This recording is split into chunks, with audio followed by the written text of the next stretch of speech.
Ladies and gentlemen, boys and girls, children of all ages, this is the Four Corners of Commentary. I'm Kyle, aka K Marvel.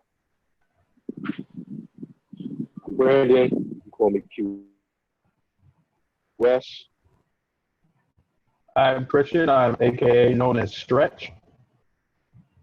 And I'm Troy, known as Striker Dragoon. Thank you very much for tuning into another episode. As always, always like, share, subscribe, and turn those notifications on so you know when we're dropping new episodes. We drop them every Friday, either before or after SmackDown. So stay tuned. We got a lot of fun stuff coming up. So today, our topics, we are sticking with the number theme. This is episode 3. So we're going to do our favorite triple threats and our favorite trios. Now, when it comes to the trios, it's pretty much any group of 3. We're not necessarily counting add-ons, but if somebody swaps or if there's a group that switched, we will be counting them. So when we get to that, that's going to be a lot of fun. But right now, we're going to start with our favorite triple threat matches of all time. This is going to be really interesting. So, who's starting this one? Well, I said I would start, so just give me a second. Let me get into character. You putting a straw hat on again? Oh boy. Oh, Definitely not putting a short hat on. My bad, guys. we turned into Okay, slaves and so, material. Oh, here we go. so tonight, the Dudley Boys take WrestleMania to a whole nother level. Tonight, the Dudley Boys take the ladder match to a whole nother level of violence. My match choice tonight is the triple threat labeled triangle ladder match at WrestleMania 2000 between the Dudley Boys, the Hardy Boys, and Edge and Christian. That is my choice for tonight. The match, oh my God, the match. When I say carnage, carnage incarnate, ladders thrown all everywhere, bodies thrown everywhere. And by God, Devon, get those damn tables. We had tables in this match too. By God, But King. By God. we had tables in this match too. This match is literally the beginning of a great feud between all 3 of these teams. It also introduces tables into a ladder match, and later on, we get the creation of the tables, ladders, and chairs match. And all 3 of these teams have shared that match at some point. When I say I watched this match today, just to refresh my memory, I watched this match today. We have a little short bit of stint of wrestling, but we have swanton bombs off the top rope, and we have 450 splashes. We have 3Ds off a rebound, off an Irish whip into a rebound into a 3D that we've had. We had Bubba Ray Dudley power bombing, I believe it was Matt Hardy, through some tables. We had Jeff Hardy doing a swanton bomb off a ladder into Bubba Ray Dudley as well into this. We've had Christian who was trying to just do a splash onto the ladder, and I believe Bubba Ray had just threw the ladder at him and it basically clocked him right in the chin. He was knocked out for some of the match. We had Devon who tries to do a splash off a ladder, and he completely missed. Jeff Hardy rolled off of the table, and basically Devon killed himself. To say he basically killed himself, he retired himself out of the match. We've also had, if I remember correctly, Christian definitely took a lot of damage. Christian got squashed between two ladders.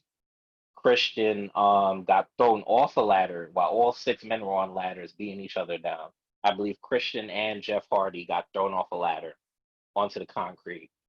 We had Bubba Ray ended up getting beat off of the ladder, and he basically fell back into the ropes, rebounded into the ladder, and pushed the ladder where Edge and Matt Hardy both basically got their balls hurt. They dropped on the ropes and they fell out of the ropes. So when I say this whole match was carnage, bodies were everywhere. If you want to play some drowning pool for me, bodies hit the floor with this one. And that was one of the most exciting triple threat matches. And I think, honestly, out of that whole card, I think that was one of the most exciting matches that you can watch on WrestleMania 2000. And that's my pick.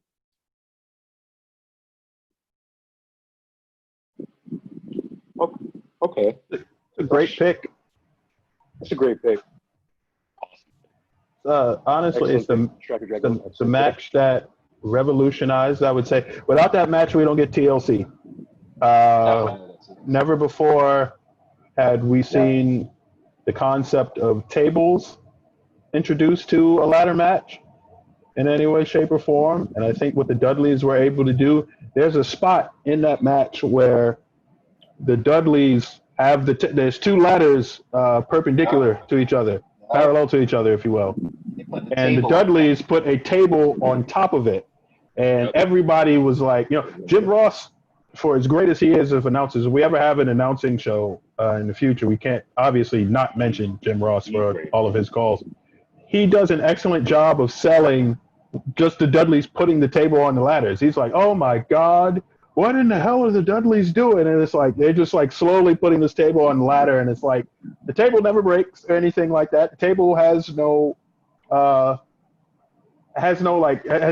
no physical harm to anyone in the match, but they just use it as a platform for the finish.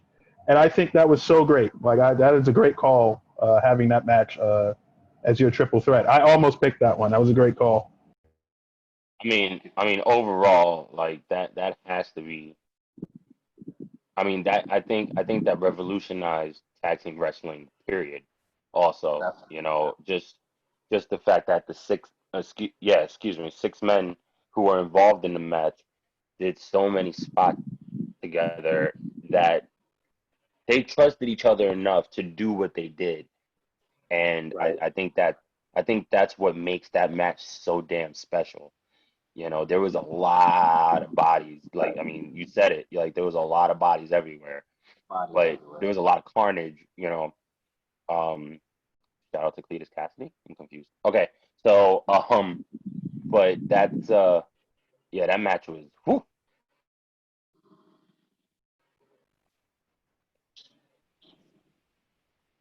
So I'm gonna just go. I'll go second for this one. When Troy, when you think about the shock value of that triple threat,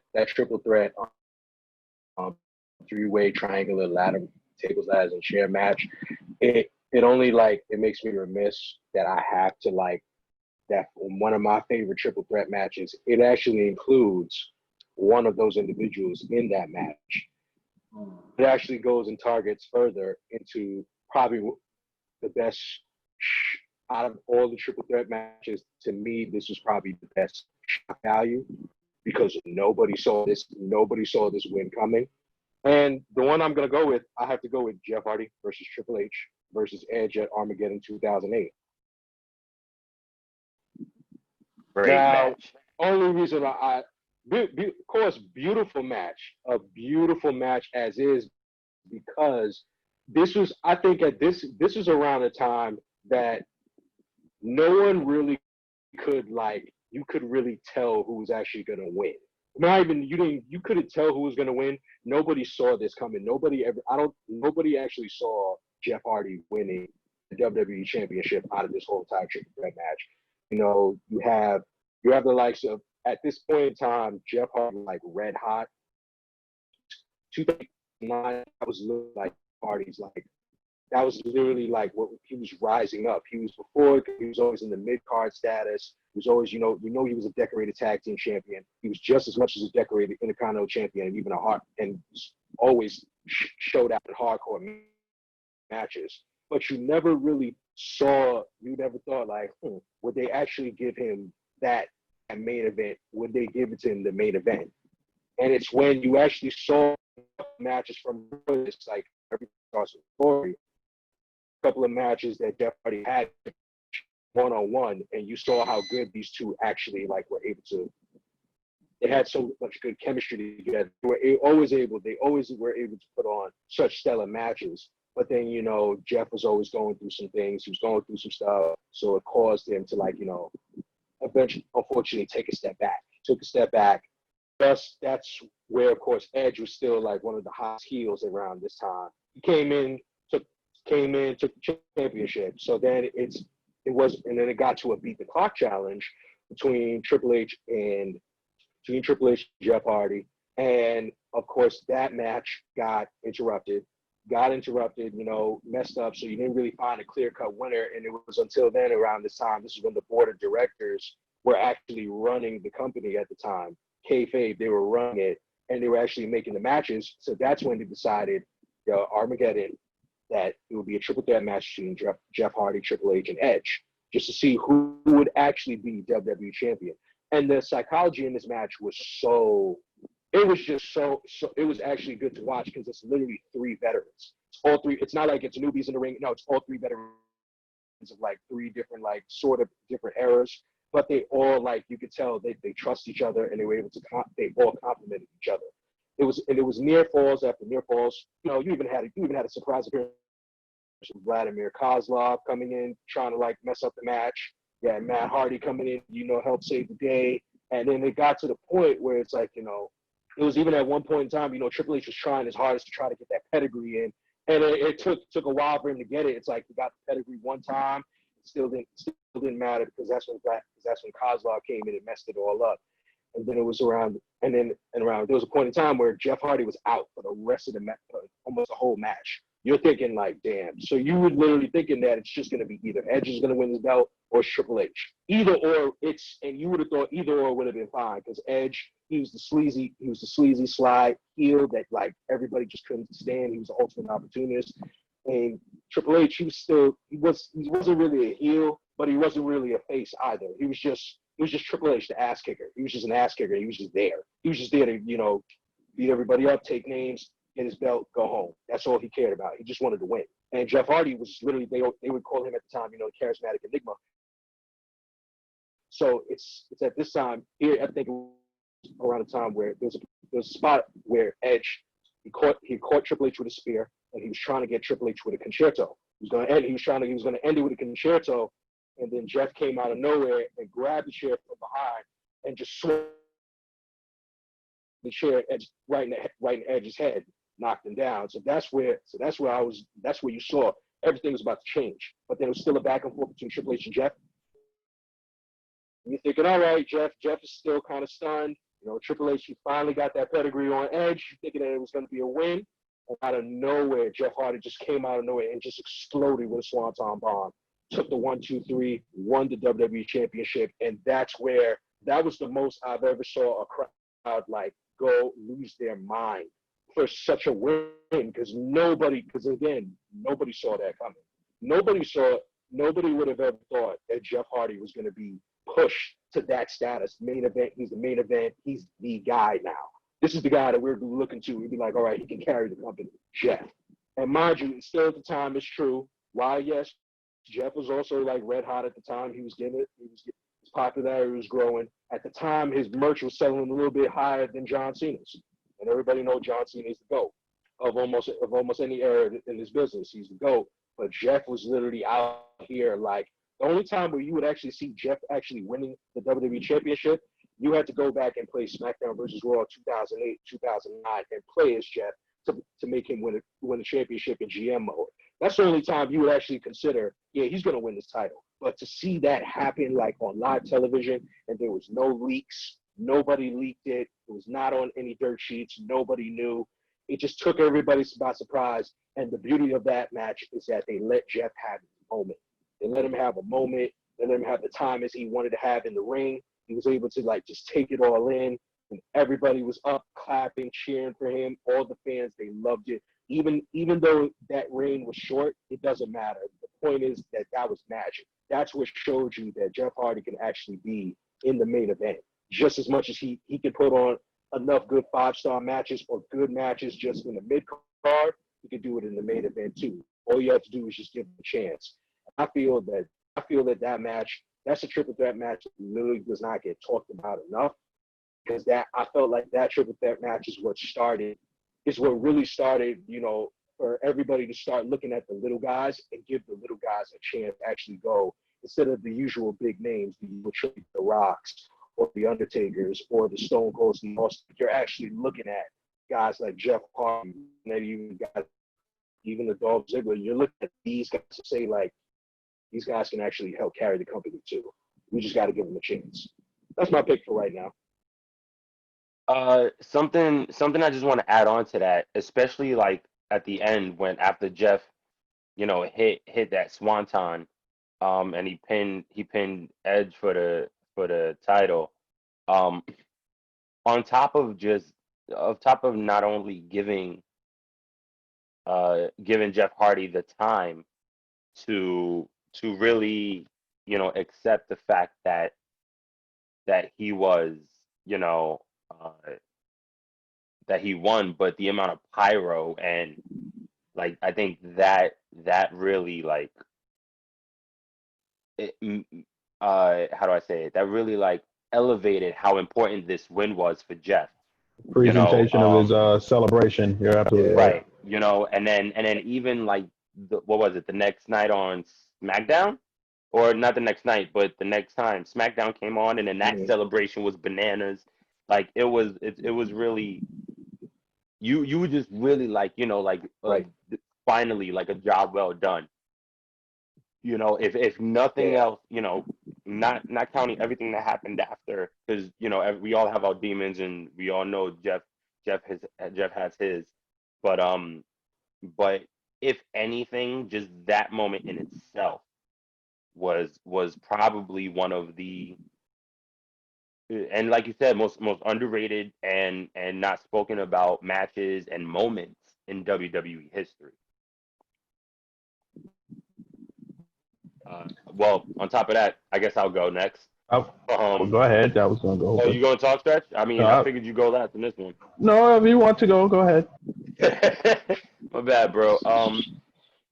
So I'm just going to do it, and it's funny, Brandon, because you mentioned when it comes to elevating Jeff to those legends and those important people, you mentioned two people who's in my triple threat match. So I'm starting to see a little pattern here, even though I'm pretty sure it's going to end with me.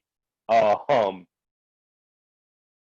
Mine is The Rock, Kurt Angle, and The Undertaker at Vengeance 2002. That is by far one of the most fun matches to watch. One of the most fun triple threat matches to watch. I mean, even the storyline building up to it.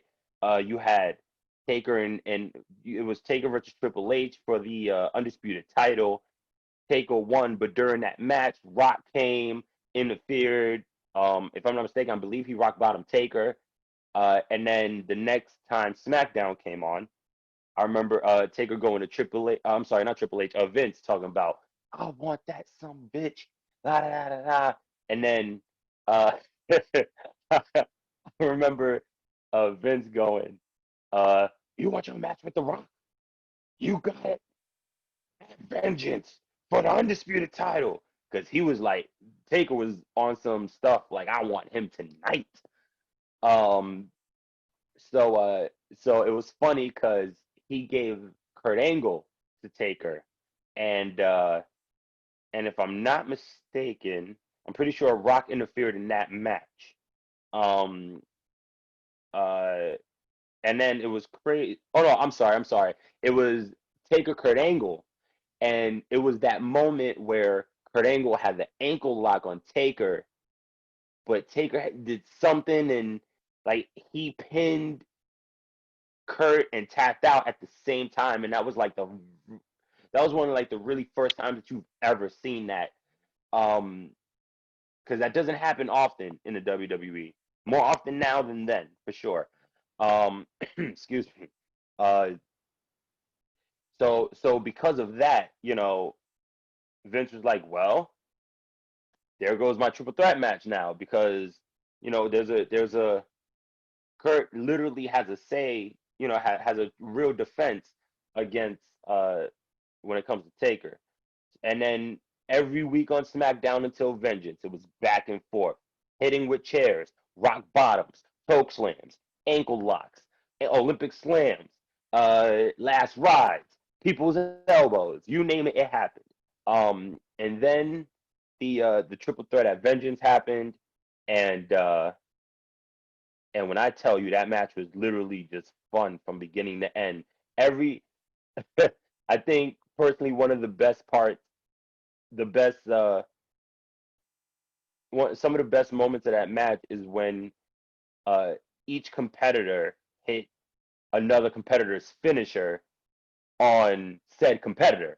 So The Rock hit Taker with a choke slam. Taker hit Angle with the Olympic slam. Rock had Angle an ankle lock. Taker had, I'm sorry, Angle hit Rock with the rock bottom. There was just so much that happened in that match, and the psychology of it is, or not even the psychology, but the story of it was so interesting, because it really wasn't like all the story was played out during the past weeks on SmackDown. So between King of the Ring, which is when he fought Triple H, Taker fought Triple H, and Vengeance, there was just so much that happened that they can literally just go in the ring. I mean, we all know it wasn't the first time, it wasn't the last time that they all met each other inside the WWE ring, and it was really just magic. And at the end, the Rock pinned Kurt Angle to win the undisputed title. I believe that was his 9th title win. That was his last title before he really like left the WWE per se, to really pursue Hollywood. It was, like I said, it was just the entire build up to it, and the just like I said, just how fun the match was. I mean, it was you really, to me. I mean, I'm not saying that there aren't great triple threat matches, but I think nothing was just as fun to watch. Like being on the edge of your seat is one thing, that's like the TLC match. That's one of those edge on your seats, like, oh my god, oh my god, oh my god. Even with that, this was just an amazing, fun match to watch, and I mean my favorite wrestler one. So, but yeah, like I said, the Rock Angle Taker, just you can't. It's very hard for me to imagine another triple threat match that was as fun to watch as that one. That's a good call. Especially because it's like at that time, I think The Rock was, yeah, I think he had his mindset elsewhere, but he still was such an important part to the company that sticking him in that role just is like, okay, we're going to give him like the title just to get, once he does leave, we'll be able to anoint somebody else. I think that was very smart of them just to have The Rock ready to drop the title on the way out. Yeah, and I'm sorry. And like you mentioned, I think you mentioned this, Kurt Angle and The Undertaker, like the build up to that match was so good as far as like the wrestling is concerned. Kurt Angle and The Undertaker had that match where it was like the double finish. Yeah. Where he like went the power bomb, but Kurt had him in the triangle choke, but The Undertaker pinned him. Oh, right. That's what it was. Yeah, that's what it was. Taker taps out as soon as the referee counts to 3. That was such a smart finish. It's one of my all-time favorite finishes on SmackDown. I thought that was so enjoyable. And to even add on to that, especially when it comes to dropping the title, I mean, The Rock made a star at that pay-per-view afterwards by the name of Brock Lesnar. No matter how Absolutely. people might feel now, hell, even then, Yeah, absolutely it was. did. I mean, I don't think, Granted, Taker lost to the streak, and I mean, we all know about Kurt and Lesnar's interaction, but for The Rock to willingly and be that guy to pretty much create the next guy was was uh was amazing.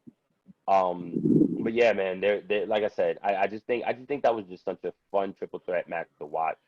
Cause and like I said, a lot of triple threats, and not that they're lackluster, but like I said, there's a difference between edge of your seat and you just sitting back and just truly enjoying the magic. And whenever, and I mean, with those guys, including some of the men and tag teams that we mentioned prior and will mention after I'm done, when some of those guys, when majority of those guys are just in the ring, it's just magic. And I think it's really hard to I think it's hard to downplay I'm a little I'm actually glad that you chose that match. Oh I no, I was got just you. gonna say I'm glad I'm so happy.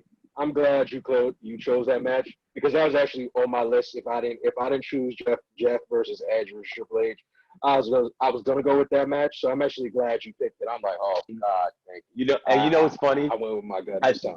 I'd have and the made it. funny thing, and ladies and gentlemen, just so y'all understand, just so you get a little more insight, dirt sheet, you get into the business of which is the four corners of commentary. Um, Sometimes we us four really just pick a topic and we don't tell each other what's what. It depends on the topic, Oh, depends on what is going on, but things like this we haven't told each other, so it's really funny, when we react and we say things. It's like, it's kayfabe for real. you know like, this isn't just us reacting like, it was just like, that's a good one because we want to. Oh no, it's like this is us yeah, being us. and it's a shoot. and yeah. yeah. For sure. um It's like once I hear that, I was like, so oh wow, I had that on the list too. yeah, man, Gotta, I'm gotta work the pretty sure. merits. Yeah, I'm pretty sure, Christian, if you say the other one that's on my list, I wouldn't even be shocked.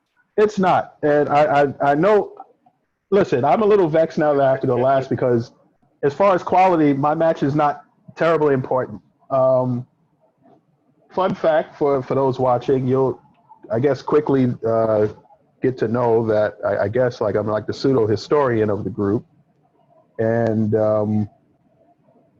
the reason why I picked the match that I'm about to talk about is for its historical quality, not necessarily its wrestling content. So the match that I picked, I'm pretty sure no one has seen. It's probably not on anyone's list. It's in 1997, and it happened on a very throwaway episode of Monday Night Raw. It is Triple H versus Goldust versus Owen Hart for the Intercontinental Championship. Ooh, what a match! Kyle might know it. Oh my Um, God, so hilarious! what what makes this historically important is this is the first televised triple threat match on WWE television. Period. First televised one. They've done it on house shows and stuff like that. And like, fun fact, one thing you don't know about, maybe some of you know this about the old WWE business model is they would have house shows and get people. The business was driven toward live events, and they would test out things on live events to see how a live audience would react to it. And one of those things were triangle matches, triple threat matches. What makes this historically significant, like I mentioned earlier, this was the first one televised on Monday Night Raw, first one televised in WWE history for that company, but it was also for the Intercontinental Championship. And what makes it one of my favorite triple threat matches is they treated it as an important match. Like they kept building this match and the importance of the Intercontinental Championship the entire night. They gave like every single champion that was there like a personality profile, like how they won the title, who they won it from, like why they, how many times they've been an Intercontinental Champion. Like they showed like Goldust beating Razor Ramon like in the middle of the ring. Of course, they cut out the interference part, but it was big because Razor Ramon was in WCW. You know, and his real name is Scott Hall, and they didn't talk about stuff like that. You know, they showed like Owen Hart getting a victory over then Rocky Maivia, who is now known as The Rock, who is Dwayne Johnson, of course, who is Hollywood's highest paid actor. And they showed the then Hunter Hearst Helmsley, who came off his King of the Ring victory, defeat Mark Merrow for the Intercontinental Championship. So they have this match, and what's crazy about this match? It's not necessarily it's a good match. Don't get me wrong, but it's a lot of moving parts. Like, you know, Goldust comes to the ring with Marlena, Helmsley's coming to the ring with Chyna, and Owen Hart for one night was able to get Brian Pillman, of all people, a manager's license, so he's in the ringside area as well. And Brian Pillman, as we all know, is a loose cannon, and he's an absolute nut. RIP. So RIP. it has an interesting dynamic of what might happen on the outside as well as on the inside of the ring. And this match, for all the matches, has a dusty finish in it. So the insider term, the dusty finish is where, you know, somebody gets a pinfall, 1, 2, 3, you think the match is over, but then another referee comes in and says, wait a minute, something happened. So Goldust pins Owen Hart throughout the fray. He hits his finisher, the curtain call. He pins him, but Owen Hart puts his foot on the rope. Fun fact also, the first Intercontinental Champion, Pat Patterson, is a special guest referee for this match. And Patterson counts 1, 2, 3. He doesn't see the foot on the rope. Goldust is in there celebrating, you know, his wife is in there hugging him and everything, and they give him the title. But another official referee comes out with Gorilla Monsoon, who's the on-screen president, and they say, well, this match has to be restarted. Owen Hart has his foot on the rope. Long story short, the match continues. There's a lot of spots where it's like this pin is broken up by somebody because now there's an extra man in the ring you have to worry about, which is the kicker for triple threat matches. And Owen Hart, I believe, pins Helmsley. Yeah, he pins Helmsley after a spinning heel kick. And Pillman prevents Goldust from getting in the ring, which starts their feud, which culminated at, I believe they were supposed to have a match at, it was Ground Zero they had their match at, which was their last match. However, unfortunately, Brian Pillman passed away before their feud could, culminate. But this match not only was its historic significance in the first televised triple threat matches for the Intercontinental Championship. It happens on June 23rd, 1997, in case anybody has the network or wants to surf the internet to watch it. I suggest that you watch it. I think it's a very good match. Watch it not only for its historical significance, but it also started one of my favorite feuds of the Attitude Era, which is Brian Pillman versus Goldust. Yeah, that I remember watching that match live, and you know what? It's very similar to the match I said when it comes to just it being like an amazing match and just a fun match to watch. Just the craziness and like you said, the moving pieces, you know, and yeah, I'm. It's so funny you brought that up. I completely like it. Literally, as soon as you said it, it clicked. Like incredible. Gentlemen, so as far as the honorable mentions are concerned, the one match that I'm surprised no one talked about, but I'm pretty sure is on everybody's list, is Triple H versus Shawn Michaels versus Chris Benoit at WrestleMania 20. Yes, a lot of people think that's the. I was gonna say which one. Yeah, I was gonna get into that too. A lot of people think that the WrestleMania one is the greatest triple threat match of all time. Yeah. I think I personally enjoyed the Backlash one just as much. The Backlash that they had next month in I think it was Montreal, where Benoit gets the win over Shawn Michaels using the sharpshooter. Get it? Montreal. Of course, they have to do that spot again because they can't beat that dead horse enough. Another one of my favorite triple threat matches doesn't happen in the WWE. It's TNA. It's Samoa Joe versus AJ Styles versus Christopher Daniels at Unbreakable 2005. That's an excellent match, and it's a 5-star match according to Dave Meltzer. You know what's funny? What's funny about that match? I watched that match live also, and I was heavy watching TNA. And I mean, anytime, like I said, when it comes to making magic, anytime any of those three are in the ring together, it is literally magic. Um, except for yeah, except for that baby situation. But anyways, That um, was different. yeah, but Um, but we digress. to give a modern twist, to mention one modern match, I think that some of the matches in NXT between the Authors of Pain, the Revival, and DIY, as far as triple threat matches, are really, really good matches. Especially, it wasn't the ladder match they were involved in. I think it was the send off for the Revival. They would go into the main roster shortly after that match that they had. I can't remember which one of the takeovers it is off the top of my head, but it's an excellent match, and I remember where I was. I watched that match live and was in awe as far as the double teaming and the teamwork that was in that match. Um, Also, check out if you look on the network, you'll be able to find a lot of the cruiserweights on like random episodes of Nitro had Yep, triple threat and multi-man matches. Those are so as many. far as yeah, as far as I can't name just one because there were so many.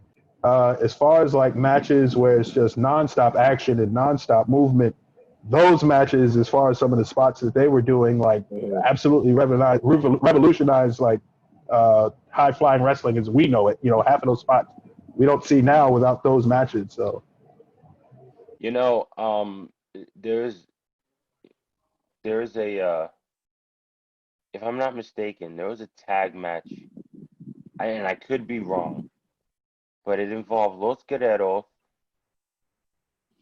Mm. Los Guerreros, Was Angle it? and Benoit, and Edge and Mysterio. Because Was it? that happens at Survivor Series It 2002, and could have that's an been. excellent match. Yeah. Yeah. I knew it was one with Los Guerreros. I couldn't like think of the other two teams, but I knew you would know. Yeah, it's what I do. uh, to switch off, we're gonna do our triple threats. Trios. Oh, Let me excuse get me. my You're right. Jeez. honorable mention out though. Let me get Oh them yeah, out. go ahead. I apologize. Go for it. So the same pay-per-view, WrestleMania 2000, they had another triple threat match, Good and call. Yep. it was Chris Jericho versus Chris Benoit versus Kurt Angle in the 2 out of 3 falls match, where the first pinfall was the Intercontinental Championship and the second pinfall was the European Championship. Now, the funny shit about this match is Kurt Angle never got pinned. He Kurt lost Angle both his never got pinned, and he lost both his titles. He never got pinned. That's a good call, Troy. You know, and it is most so hilarious to me because you have 3 of these guys and they're in the mid card. These are 3 legends. These are 3 legends, and they're in the mid yeah, card having a match like this.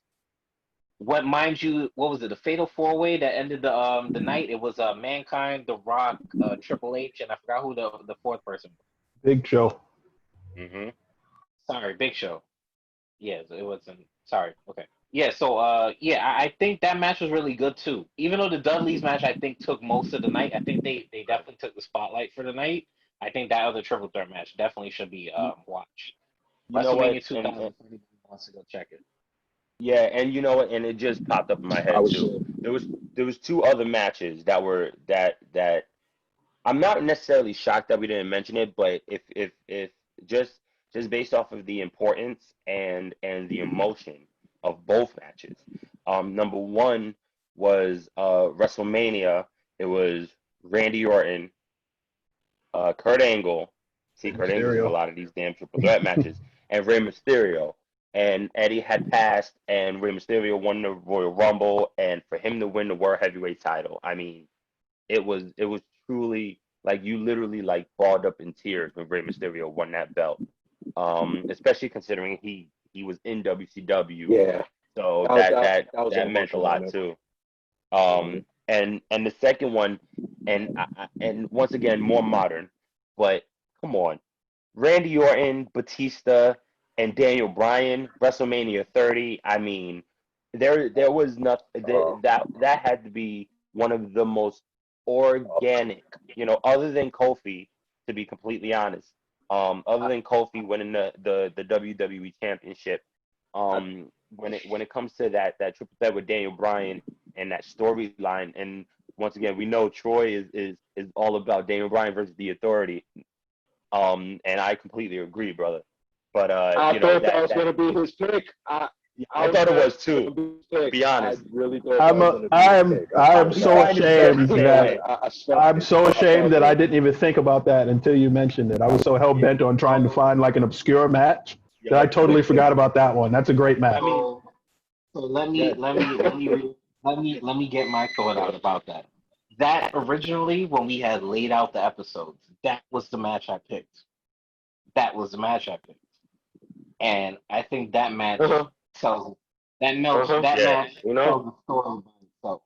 I don't have to speak about that match. That match alone was a story by itself. Yeah, I mean the entire build-up was, and it started from SummerSlam. I mean, and it was what, a year and a half at least, Yep. 2 years maybe. Like it was incredible. It was incredible, and a year 9 months, Okay. excuse me, whatever, 7 months. But it was really, oh my God, epic, epic. I was gonna say only other honorable mention. I'm actually glad nobody picked this, so I know it's gonna be completely out of left field. Survivor Series 2009, John Oh Cena yeah, versus DX that. versus DX I, for the WWE title. Amazing. Come on now. before you explain the semantics of the match, that match to Mm, me has the mm. best start of a triple threat Yep, match of all absolutely, time absolutely, because absolutely. Yes, I'm about to go into it. I'm about to DX go cut into the it. Yeah. promo, the go home Raw before or Yep. SmackDown one that was like he Mm-hmm. looked at Shawn Michaels and he says it doesn't matter which one of us leaves with the championship as long as it's in DX.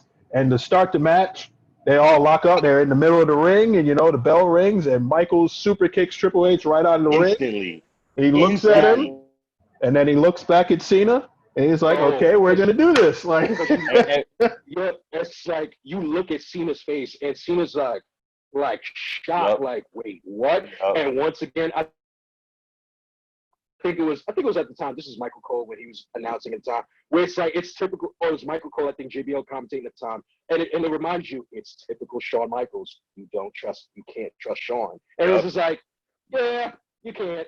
Like, it's like, oh, this is Marty Jannetty all over again. Here we go. It's just like we're back here. We're back at this time, and it still went up to be like one of the.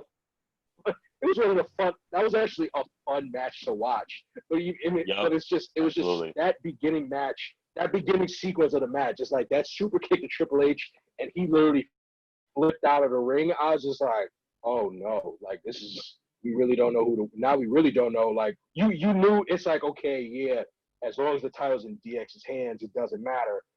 But then at the same time, you're like, well, does it really matter if the title Right. which DX member has the title? Because that super kick, you felt that super kick, you felt it. You were like, Hmm. ow, ouch. You were like, no, there's no way. This is a lot of betrayal in here. But then but you saw like Triple H still got Shawn Michaels back, hit him with a spine buster through the table. I was just like, oh, that's it. They don't care anymore. Everybody's just gonna beat the hell out of each other. But it was still a good match for me. I I mean, I enjoyed. and I even the enjoyed same that. even the I same enjoyed pay per that match. view, and I don't necessarily know why that was necessarily the theme for that Survivor Series, right? If I'm not mistaken. Um, even with the same pay per Mhm. view, Jericho versus, or excuse me, Chris Jericho, Big Show, and Taker for the World Heavyweight Championship. Even that match was like Yep. was epic, and Chris Jericho. I still think. I mean, we all know Chris Jericho is like the greatest. To be honest, I think Chris Jericho. And I'm sorry, Brandon, to say this, but I think Chris Jericho is definitely more of the Madonna than Undertaker is. I mean, the way he changes, every time he like leaves and returns, you can't. So him in a suit and everybody claiming that he's using big words and to calling people troglodytes and, and parasites, like it was it was incredible, incredible. Um, so we're gonna switch It's off. We're debatable. gonna It's yeah, debatable. no, no, no, It's no, no. I'm debatable. I'm just I'm just saying it was good. It was good. I'm not saying it was as good. I'm just saying it was a good It, triple threat. it Um, was. No, Uh, it was a good. It was a good Triple H. I won't even lie on that. It was a good one. but so we're gonna switch off to our trios. Once again, before we go into this, I just want to explain when we say trios, we don't just mean like 3-man tag matches like the New Day. By the way, not my pick. I know I praise them all the time, but that's why I said it so I can get out the way. Um, but Way to show but your hand there, Troy. just saying. Oh damn, bro. That wasn't my pick though. Okay, good. That's not So my pick. I figured we all be a little better than because we all know there's some love for the New Day. Um, but uh, but like I said, it's not just 3-man groups. It's a manager with a tag team. It could be a pairing of three, singles wrestlers. It could be a lot of different things. Um, Gentlemen, who's starting this topic? All right, Christian, or excuse me, Stretch, shoot. So my pick for trios, um, I think, is the quintessential trio. You can't necessarily think of trios without thinking of this group, and Mm. it's the Fabulous Freebirds. Yes, sir. Uh, for their contribution to the business, I think can't be more stated enough. Um, the Fabulous Freebirds, fun fact, and I think everybody, if you have the network, please watch this documentary, the World Class documentary, World Class, where they talk about the Texas territory, about the Von Erichs and everything. The Freebirds revolutionized, and I think revitalized Texas. And I think they revolutionized wrestling in the sense of what we all know and love, and which will be a future episode on this podcast. We're not going to tell you the number. You'll be on the lookout for it. Entrance music. The Freebirds revolutionized Yes. wrestling for rock and roll entrance music. They were the first ones to use rock and roll in their entrance. And they were larger than life because of it. When you hear the Skynyrd song Freebird, like Blair, I can only imagine what it had to have felt like in Texas at the time, like the anticipation of seeing the Freebirds, Michael Hayes, Terry Bam Bam Gordy, and Buddy Jack Roberts at the time. But I'll get into the Jimmy Jam Garvin stuff later too, because I don't think you can mention the Freebirds without mentioning Jimmy Jam Garvin. He was more of the line of the 80s and the 90s versions of the Freebirds when they were a tag team in WCW. But as far as the trio goes, they revolutionized wrestling not only for their entrance music, but for a rule that we all know and love today, and that the New Day take advantage of, the Freebird rule, which means that if a trio wins a tag team championship, any two members of that trio can defend those tag team championships. And that rule alone brings so much life into factions, into stables, into trios. The Fabulous Freebirds are responsible for that. And they are responsible for the rock and roll entrance. I don't think that you can understate, and not only that, just the entrances and the contributions to the business alone, they got heat. People wanted to kill the Fabulous Freebirds in Texas. Legitimately. Yeah. The Von Erichs were like gods in Texas, and the Freebirds were. What made it interesting was Texas was looked at the territory as like when you were on your last legs and you want to retire and you want to get out. Texas was like the last stop. Like nobody went to Texas to draw money, and I'm getting all my information from that documentary that's on the WWE network. So I'm quoting people on there. Texas wasn't necessarily the place to make money until the Freebirds showed up, because not only were they on age with the Von Erich boys, they were a legitimate threat because of their par on age. They weren't old and slow or anything like that, and they beat the living dog shit out of the Von Erichs in Texas, and people wanted to see them killed because of it. So they got Multiple heat times. and they drew money. None of the trio stuff that we're talking about exists without the Fabulous Freebird. Yeah. Christian, I just have a quick question. Sure. I was hoping you can answer this. Oh, excuse me, Stretch. Jeez, we gotta get used to this now. We got to get used to these nickname deals. But Stretch, were the Freebirds one of the first real I don't just want to say teams, but the first real maybe wrestlers to make their entrance way through the crowd? I think that's more of like a setup of the time. Okay. You couldn't help but to like everybody had like an entrance way, but it's protections necessarily weren't as what's the word I'm looking for, guaranteed and enforced. Fans were a lot bolder back then. True. It wasn't uncommon to have riots, for example, and I'm pretty sure the Freebirds caused a lot of Texas riots. Texans Mhm. happen to be very passionate sports fans to begin with, so I'm pretty sure they took wrestling just as seriously in the 70s and in the 80s as well. With that said, they made their entrance, like through the entranceway like everyone else, but Mhm. fans would literally try to jump the barricades and kill them. So that alone just complicated a lot of things. Michael Hayes actually tells an interesting story in which a guy was busted him wide open on the way back because he hit him with a camera. Um, he was going to go on the way back, and the guy took a swing at him, but instead of smartly walking back up the ramp and ignoring the guy, he decided to take a swing back. He missed, and the guy hit him with like a Nikon camera right between the eyes, and it busted him wide open. Wow, that's crazy. Yeah, because I vividly remember watching watching them come down the stairway with their entrance music blazing and fans going nuts. That's why I asked, because I thought that would have been a real, like, another really interesting fact. Even though I do remember, like, Hogan and Mr. T going through in WrestleMania 1, right? Yeah. Um.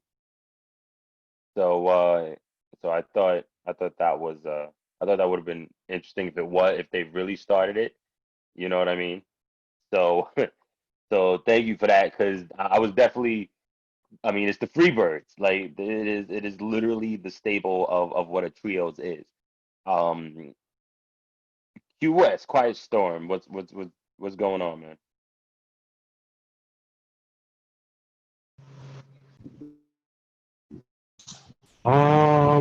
So my favorite trios, it kind of, I'm gonna use the first one I would choose. It's kind of like it's obvious trio choices. They had a whole entire ad on TV back when we were growing up. The following messages, according to the world. So it only makes sense. I have to say, like, one of my favorite trios would be the NWO because with Scott Hall, Kevin Nash, and he who must not be named. It just those at that time, it was crazy to see. It's crazy to see how those three like formed it together.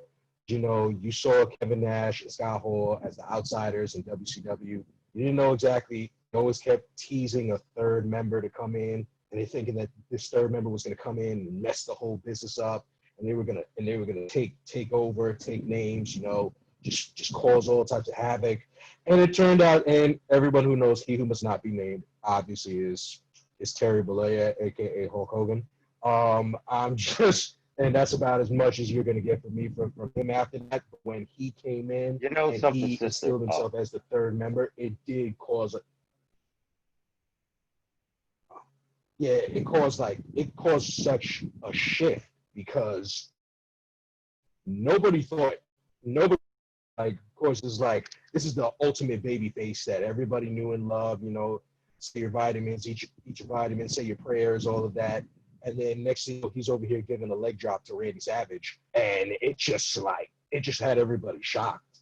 And then right after that, literally those three, just as a trio, they were single-handedly almost the very reason that the Monday Night Wars had actually began and almost ended. Like, it almost ended in a victory for WCW because of just the NWO.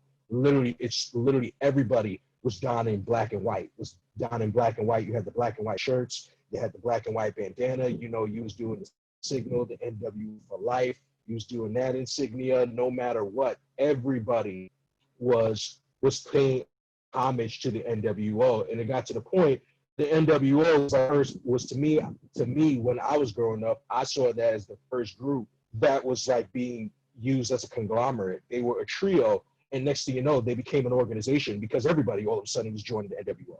Literally, it was almost a cool thing. You knew it was real when you saw Dennis Rodman in the NWO, even from a finals game, to come through in an NWO shirt, and all of a sudden it was Rodzilla. This is when I knew. This is what I knew.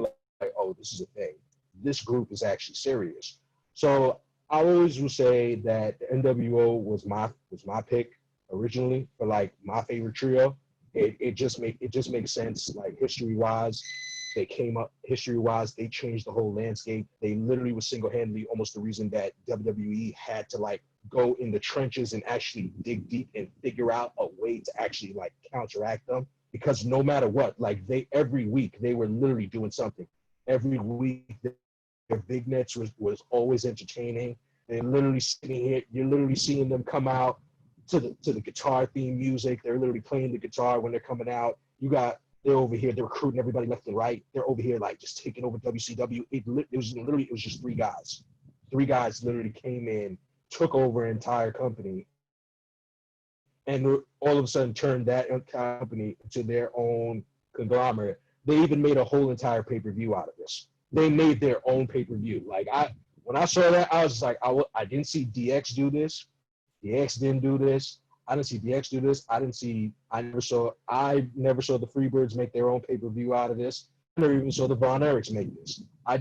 When I saw like you were making your own pay-per-view, you made your own championship, you would literally putting your insignia on everywhere you went, for everyone that you beat up, it was the NWO.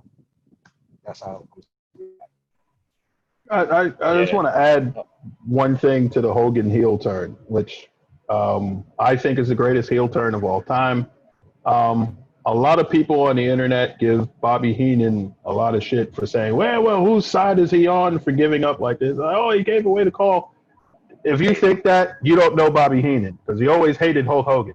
So it aligned with his character perfectly to say that. You know, like for him to question whose side Hogan was on, it makes sense for his character to say that because he always hated Hogan and Bobby's a weasel. But at the time, to even question that seemed ludicrous. Nobody thought, when they saw Hogan, the crowd went nuts because Hogan had like this hiatus and he wasn't wrestling because people were booing the shit out of him. And he wasn't wrestling and people were ripe for his return and everything. And when he comes in and he rips the shirt off, you know, and like the crowd in Florida is going crazy because Florida is like his second home. And he pushes the ref out the way, and as soon as he leg drops Savage, when I tell you that the crowd everybody was shocked, just like freezes. Drop of a dime. you could feel the air in that arena just immediately vacuum out. And it was like, and shout outs to the ignorant fan that tried to jump Hogan after the match, but got met with a Kevin Nash right hand, by the way, because he's a bolder man than me. Alcohol does some strange things to people. You know what's crazy? Something else about the NWO too. I mean, it's like I don't think like greatest heel turn ever. But I think what made it so interesting also was that like immediately after it wasn't only like you know and QS said it like you know they evolved into a point where they were running the show pretty much. WCW Nitro became NWO Nitro for a nice little amount of time. NWO sold out. You know, that was crazy. But I think one of the best things about the NWO was just that they just didn't give a damn, and that just evolved with the Monday Night Wars and the Attitude Era. And I think that's also one of the best things about the NWO, especially considering it was NWO versus DX in a way. You know, even though I will say this, bro, In Your House Degeneration X definitely happened. Only because I thought about it when you said it, and I was like, wait, hold on. I'm pretty sure I saw. Never mind, that was gonna sound crazy, but hey, I do remember that because remember they were doing that for a while. It's good. And that same year. I'm glad you corrected me on that. No, I mean, well, not really correcting. You know, it's just corrected me on that. But no, I it's know cool. I was gonna. NWO do it first. They That's did the it first. question. The Yeah, NWO did there it you first go. in January of '97. Degeneration X was an in-your house pay-per-view of December '97. 97. Yup. See, so that's the only reason why I didn't. I'm not correcting. I'm just saying afterward. Like they definitely revolutionized it. Because if I'm not Yeah, mistaken, right, didn't right, didn't right. didn't they have Rock Bottom and Mm-hmm. so it really evolved after NWO really like did that first pay per view. Um, I my want to add on. I'm sorry to cut you off. Just this one no, you last straight point about good. the NWO because it really is iconic, and I think that the three-man group. That was a great call, by the way, Brandon. I didn't get a chance to say that, but the way that it was constructed, when you really look at it, was as this outsider force invading WCW. They quickly corrected this, but the original intention, I think, was to make it seem as if these then WWF wrestlers are invading this company Yeah. because Scott Hall contract was up and he debuted that Memorial Day Monday and did the whole promo during the throwaway match. He came through the crowd, no Yes. music, and he left. Kevin Nash shows up a couple of weeks later. So they needed a third. The third man originally was going to be Sting, but he didn't want to turn. When you look at hindsight is 2020. I don't know. I personally don't think it would have worked with Sting. I don't think he's a great heel in any way, shape, or form. I've hated all his heel turns. Hogan was Right. all of them. I hated all his heel turns. That's just me. Ever? Even the main event Mafia, I hated it. But We're talking about I'm this. just so We're gonna have to talk about this another time. I'm just so used to Sting as a face that I think he's 10 Yeah. times the face than he is a heel. But that's a different subject Oh, no, for another I day. agree. We probably will be talking about that on a future episode too. Greatest, best and worst heel turns or whatever. But Hogan was the perfect piece for that NWO group because even when he was in WCW, he was in WCW for 2 years at that point. That was his 2-year anniversary because he debuted in ring at Bash at the Beach, 1994. Even though he was in the company, he didn't wrestle until Bash at the Beach 94. He was the perfect person for that type of a faction, for that type of perception, because even when you think of Hulk Hogan, those 2 years in WCW, you can't help but to think of the WWF when you look at Hulk Hogan at that point in time. Like there's still a little inkling like, yeah, he's in WCW now, but he Right. made his name in the WWF. Hulkamania started in the WWF, Right. but so it feels at least. It started in AWA, but that's another thing. But he was the perfect piece, and it was a perfect storm because people were tired of the red and yellow. We got to a point. No, keep going. We got a point in the business where it was like people were moving away from like that pseudo like Superman baby face, where it was like so black and white, no pun intended. But now he shifted from that. Yeah, well, he shifted away from that cookie cutter, say your prayers, eat your vitamins, believe in yourself, the 4 commandments of Hulk Hogan and stuff like that, to this absolute Hollywood scumbag heel where it was like his first promo was like, I only did all that stuff for the money.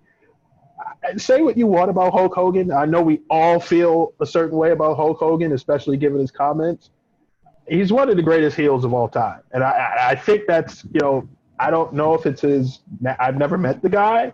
I don't know if it's natural personality or whatever have you, but that heel turn It came, has to be. It has to that be. heel turn came so easily for him, where it was like, I only did this stuff for the money. I'm really a Hollywood. And it worked. It worked. And it was like, people were ready to boo him, and he gave them such a reason to boo him. Imagine how long he wanted to do that. You know what I mean? Like, similar to a certain somebody that I would. has,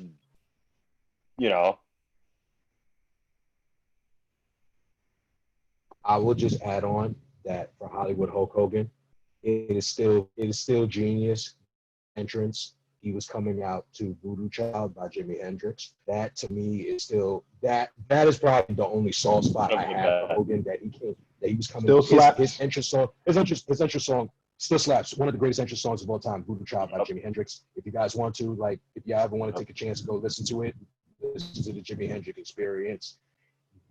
Hell, watch the entrance. That alone was like showing me like, oh yeah, literally even the entrance. The entrance, the solo, you hearing the guitar solo, and even like Hogan just coming out like imitating the guitar anytime that he was coming out to it. It made you really like want to root for the heel even more, because it's like no heel that comes out to that entrance music is gonna lose. Never in your mind. You'll be like, they can't lose. You're coming out to Voodoo Child. You can't lose. There's no way you can lose. That's like one of the ultimate. It's one of the ultimate of all time. That's just me. My Jimi Hendrix fandom is going away now. Okay, so this was really difficult for me. Mainly because there's just so many. And there's so many across so many different companies. I did mention a New Day on purpose, because I would like to think all four of us can appreciate what they've done within the last 6 years. It's just been incredible and historic, and we will never take that away from them. So, but that's the easy way to go. Uh, it's really difficult for me to name one right now because I literally have a list and I'm staring at it like, who do I want to mention?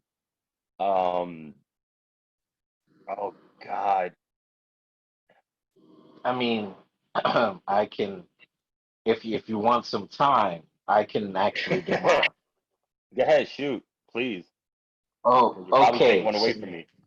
So I was actually gonna go last because my trio that I was going to pick actually implemented the Freebird rule before it became a big thing later on with the New Day.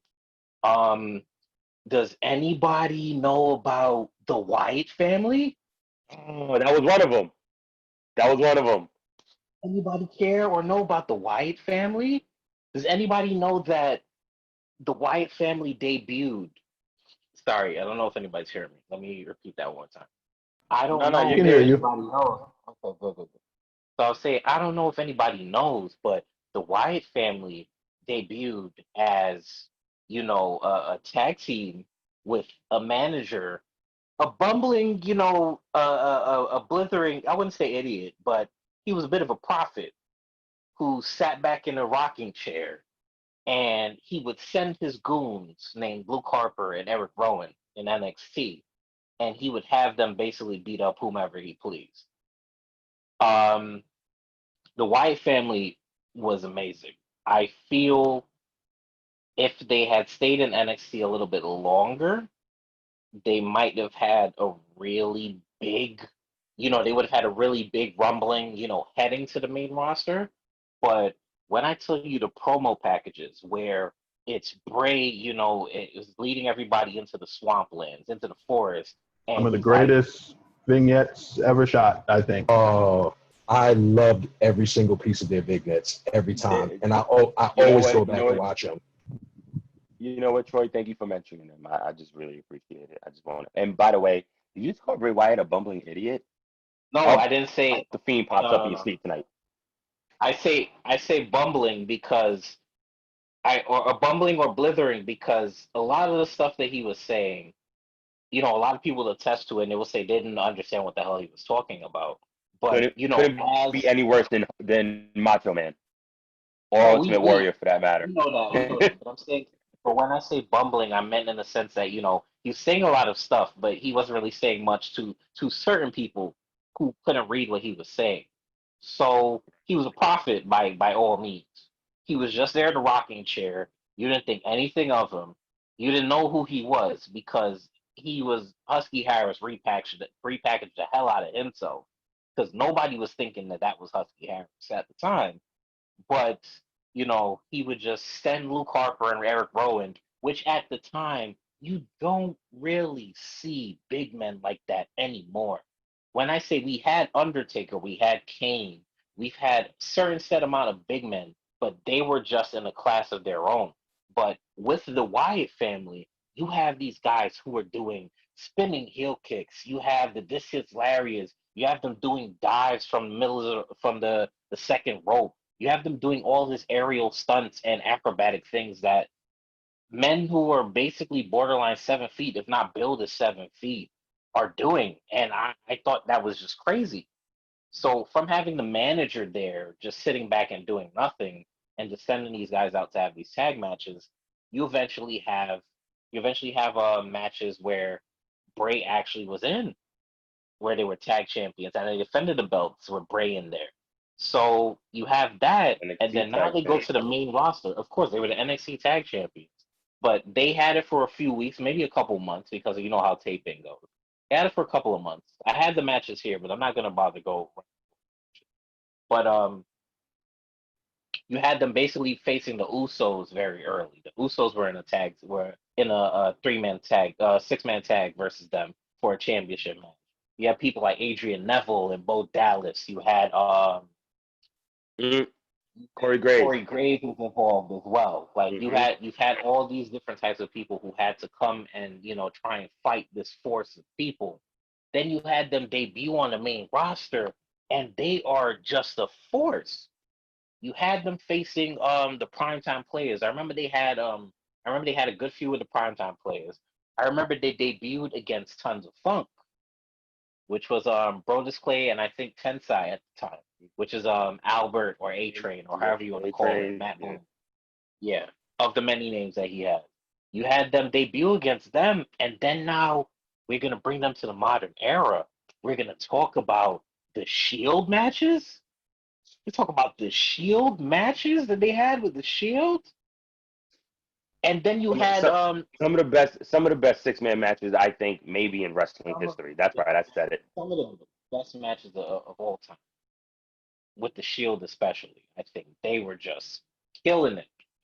And to have these big men doing these things that nobody's even thinking about is just crazy to me. And it brought back an era in which we haven't seen since Undertaker came and the Attitude Era, where you have all these tall guys who are actually extremely acrobatic. They can chain wrestle the shit out of you, of course. They can power you. They can outpower you and stuff like that. But they are actually acrobatic men. And that brings me to like the future we have now. We have Braun Strowman, we have Keith Lee, we have all of these big men who are doing really crazy feats and stunts of athletic ability. And that really stemmed from the debut of the Wyatt family. We started to see that on TV again. One other thing I will say is they are a great trio from the start because even when they broke off, you had Luke Harper had a very interesting run. You had Rowan have a semi-interesting run. But then you have Bray Wyatt, who was basically the leader, breaking out, and he had his own thing. He's going extremely crazy right now. I think he had the biggest ceiling of all of them, any. But I think, just having the trio as what they were, and as many, twists and iterations that they've had. They had Randy Orton at one time. They had Matt Hardy at one time. When Daniel Bryan. a while Not ago, Matt, but yeah, definitely Daniel Bryan. David Bryan, definitely. They had so many variations of the Wyatt family that it could have lasted for as long as they wanted to. If Bray wants to make a new Wyatt family, he could definitely make a new Wyatt family. He has the pieces, but I think they were a trio that everybody should watch, especially their build, especially how they went through the main roster. There's definitely a trio that everybody should watch. Uh, yeah, the White family was definitely on my list, so I'm extremely happy that you went before me. Because I was definitely thinking about talking about that. Because even the build up when they were on the main roster between Cena and Wyatt, and I mean that's something else we will get into in a future episode. But there's really, I mean, the Wyatt family, like I said, there's really, yeah, it there. Um. So all right. So since you did that, I think I know what I'm gonna go with. So you already mentioned the Shield, and that was really gonna be my pick because we know the Shield, we know what they did, we know the damage they did. So I'm just gonna leave that small little tidbit for the honorable mention. But the trio I'm gonna use is Legacy. Randy Orton, Ted DiBiase Jr., and Cody Rhodes. We all know, or if you don't know, Cody Rhodes was tag champion with Hardcore Holly. Uh, Ted DiBiase Jr. came into the game, and then there was a tag match for said tag team titles. Ted DiBiase didn't have a partner. Got on the mic, said he had a partner. Cody jumped him. Uh, then it was those two. Then shortly after that, they joined Randy Orton. And I think one of the most unique things about Legacy was that they were they were all, if I'm not mistaken, third, right? Third generation superstars. Um, and you never saw that. You never saw that. You never saw a faction, a trio where there were third generation superstars, and and the damage, the damage. I tell you, the damage that they did across Raw was unbelievable. Um, the feuds between Randy Orton and Triple H that involved Legacy. And I mean, the very first thing that pops in my mind is when Randy DDT'd Stephanie while Triple H was handcuffed, and then did that sick maniacal kiss while she was passed out, laid out on the floor. Probably one of the most iconic moments of Legacy. um, the triple threat matches that they've had with so many different wrestlers. I mean, even Triple H, Vince McMahon, and Shane McMahon. I mean, there are very few times where you hear such a ginormous pop for Vince McMahon, and that was one of them. Because if I'm not mistaken, Randy Orton was punting everybody. Um, so he punted Vince, he punted Shane, and they came back jacked, ready to go. And it was one of those moments, three of them, and Randy was WWE champion at the time. And those three are in the ring. Vince's music hit, walks out. Shane's music hit, walks out. Then you hear Triple H's music, and then you're like, oh, the McMahon family's ready to roll. Uh, the legacy was so unique in so many different ways. I think legacy truly brought out one of the most brutal versions of Randy Orton that we've seen in his career. And I mean, what Legacy did for, we know Ted, left wrestling shortly afterwards. But I mean, even Cody Rhodes, the boost that it gave to Cody Rhodes, and to see where he's at now from Legacy is really just incredible. But like I said, even the tag matches that they've had, and I think Legacy was unique once again in so many different ways, but mainly just watching three third generation superstars uh, become such a destructive team was what makes them unique when it comes to trios. Um, that's my pick. I would like to start some honorable mentions if the gentlemen don't mind.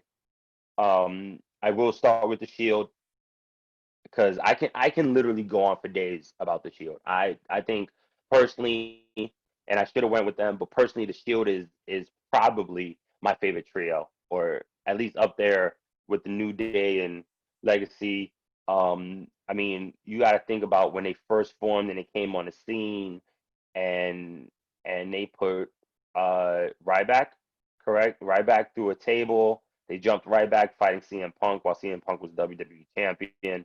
Um, and similar to Legacy, the destruction and the brutalness, and they what was interesting about the Shield is that the WWE changed up so much of their production for the Shield when it comes to them coming down the stairs, when it comes to their cameras going in and out, and the more of the hectic kind of vibe when it comes to the cameras watching the Shield do their moves, their tag moves, tag, do a move, or tag, get in, tag again. That quick tag and movement, they were just so fluent together. I think that was so unique that something like that did translate to a team like the New Day. Um, and like I said, the Shield, I think the Shield changed up the production forever for the WWE. Um, so that's unique in itself. Even them coming in and winning three major titles, the tag and the US title on the same night, and then just straight demolishing everybody. And then even the face turn when when Jerry Lawler in the ring and they turn on Corporate Kane. Like it's just so much. Like even them, doing the 11-on-3, and there was really the Shield is I think will go down in history, maybe as the greatest. Just my opinion. No disrespect to the Fabulous Freebirds or the New Day or anyone else, but I mean, like I said, they truly have changed a lot. Another one I was thinking about was the Brood. Uh, you have Gangrel, and the original was Edge and Christian. After that, it was the Hardys. So, like I said, something like that boosted them crazy. Um, The you know, entrance. yeah, iconic. Coming up through the fire, and it was all the red and even the entrance Entrance in the music. It fits them so yeah, well. the entrance in the bloodbath. Yeah, yup, and that was, I think the Brood should be respected because without them, I really don't think we would have the longevity of Edge and Christian and the Hardy Boys. And the very last one I would like to mention, I know we mentioned a lot of WWE trilogies, but trilogies, excuse me, trios, but I mean, how do we not include the Elite? How do we not include Kenny Omega and the Young Bucks? For what they have currently done for wrestling. I think if Kenny doesn't take over of the Bullet Club when he turns on AJ Styles, who was leader of the Bullet Club after that amazing match with Shinsuke Nakamura for the Intercontinental title. Once again, New Japan, please look that match up. Please look up. I need y'all to look up Bullet Club. Um, Hell, Bullet Club itself, to be completely honest, you had Prince Devitt, which is Finn Balor now, um, uh, uh, uh, Tama Tonga, and Big, excuse me, I'm blanking out on Bad life, luck Fale. and Bad Luck Fale, right? And then you have Machine Gun and all of them come later, but I mean, once again, I think the Elite really, really has changed wrestling. I mean, look, we have AEW now. Um, even Kenny's single matches with the Bucks always being by his side. I think that's important when it comes to a trio. They truly, truly, truly have stood by each other's side, and I think that's extremely important. So I think when it comes to newer age trios, and by newer age I mean last decade to now and the future, I think it's very difficult to not mention the New Day, the Shield, or the Elite. If I could just add on really quick, one of the things that I'm glad that you said before we discussed this topic was not necessarily a group of three wrestlers, but a group of three individuals. And I have a couple, but I'm not going to elaborate too long. But the one that I did want to elaborate on was from 1991 to 92 in the WWF, the team of Bobby Heenan, Ric Flair, and Mr. Perfect. Um, Wonderful. Immediately, because when Flair came into the WWF, he wanted Bobby Heenan to manage him. However, Heenan retired from management and wasn't on he didn't really want to travel too much and wasn't interested in being on the road too much, especially with someone like Flair, who's the 60-minute man, and and that's a whole another thing. Space So Mountain, baby. yes, Space Mountain indeed. So they stuck Mr. Perfect in that Bobby Heenan-esque role of being a manager. And Perfect's back wasn't in the best shape, so it gave him an outlet, to still be on the road and still be involved without having to take bumps every single night. And he pseudo became like a Bobby Heenan type manager. when I tell Mr. Perfect is, I think, is one of the most underrated managers of all time because he made the transition so seamlessly, especially with such someone like Flair, who and they played off of each other so well. And you add on Heenan on commentary with those two actively wrestling. So that trio was a trio of prominence. You couldn't get away from it, you know. Another one, another pairing like that I wanted to talk about would be Harlem Heat with Sister Sherry, aka the Sensational Sherry, aka Sherry Martel. Sherry Martel at the time just got off finished managing Ric Flair in 1994, and she literally gave Harlem Heat a sense of legitimacy of having her as a manager. She gave them the shot in the arm that they needed to get to the next level.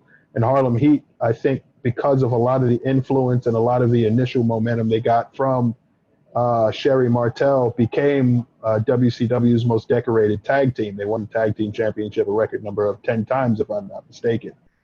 The other, no, Troy's telling me no, or one more. We coming for you, nigga. Oh, well, yeah, of course. that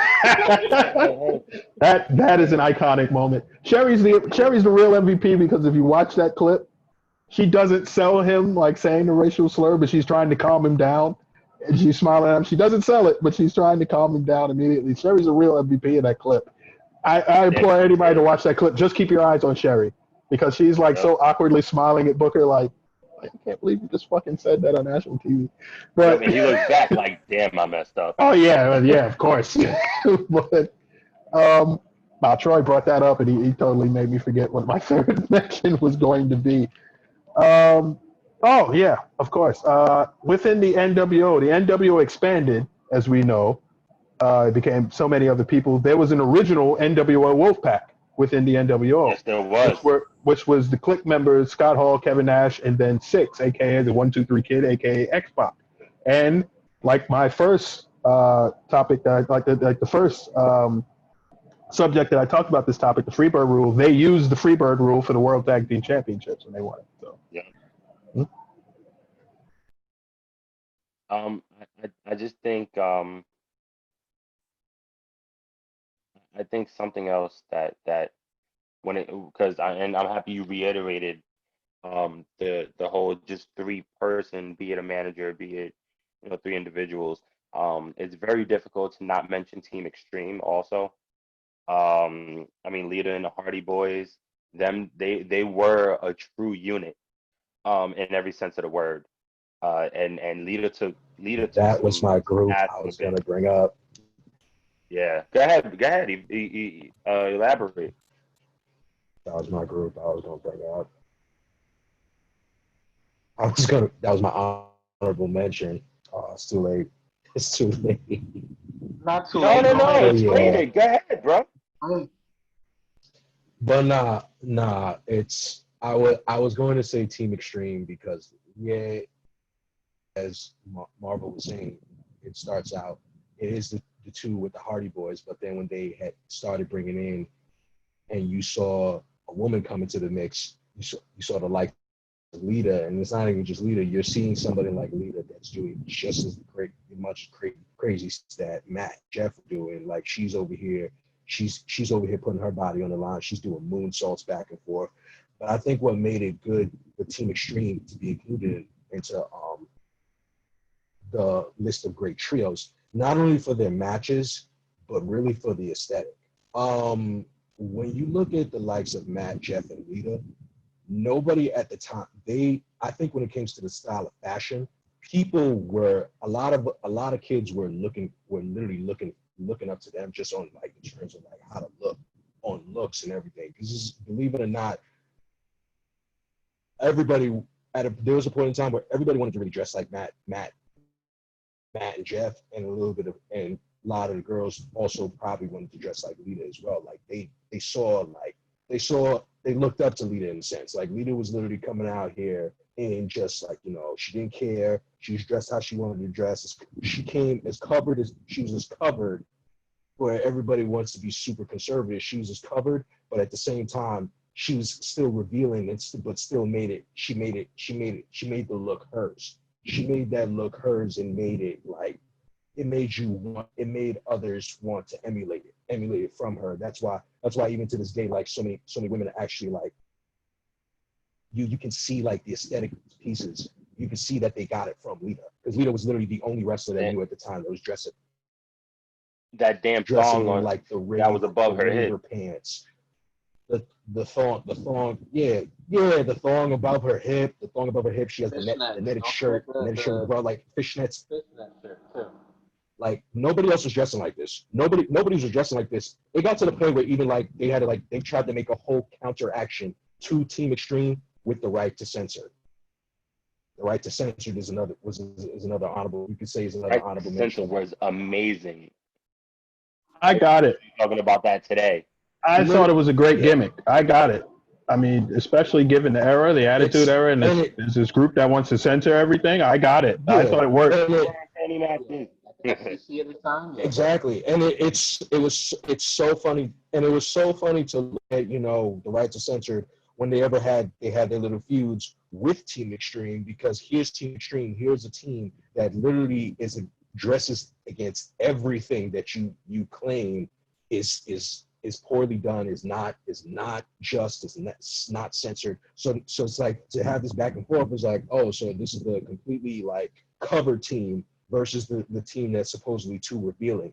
It's so funny to look at storylines like that. But I always say, like, that's why I say Team Extreme has to be one of those teams that has to be up in honorable mentions, because not only for their matches, not only for the way they innovated in the ladder matches or their hardcore matches, or when Matt and Jeff would implement Lita into their matches as well to help secure a win, but just off the aesthetic alone, like just off the look, that was the first team that you ever saw like really dressed like that, with the colored hair, different colored hair with Jeff, wearing the fishnets, wearing raver pants, wearing tap dancing shoes with tap dancing boots, and also they also made it they made it like they made you like really like be like, oh, this is actually cool. I want to dress like this. It's like a superhero-esque in their own way. And another honorable mention I would say would be like the right to censor at the time, when it was just Steven Richards, it was the Godfather, it was also Molly Holly. I mean, this is even after they added Val Venus into the mix and everything, but that initial three that I remember from the right to censor would be Steven Richards, Godfather, Molly Holly. That's another esque of a trio that I would like to mention, but that's all I got so far. Real quick, I'm sorry, Troy. Before you go in, when it comes to right to censor, and it's funny, I was literally just talking about this with a friend of mine today, and I think the funny thing about the right to censor was the flips of each character. Molly Holly had her whole thing. The Godfather became the Good Father, so there was no Ivory. at the time. Not Molly Holly, Ivory. I'm sorry. You're right. I apologize. And Ivory was doing bra and panty matches and all of that. You know what I mean? Yeah, I apologize. Right. Godfather, the Good Father. Even Val Venus with his whole shtick. Hell, even Steven Richards, because he had to go with a proper name at the time.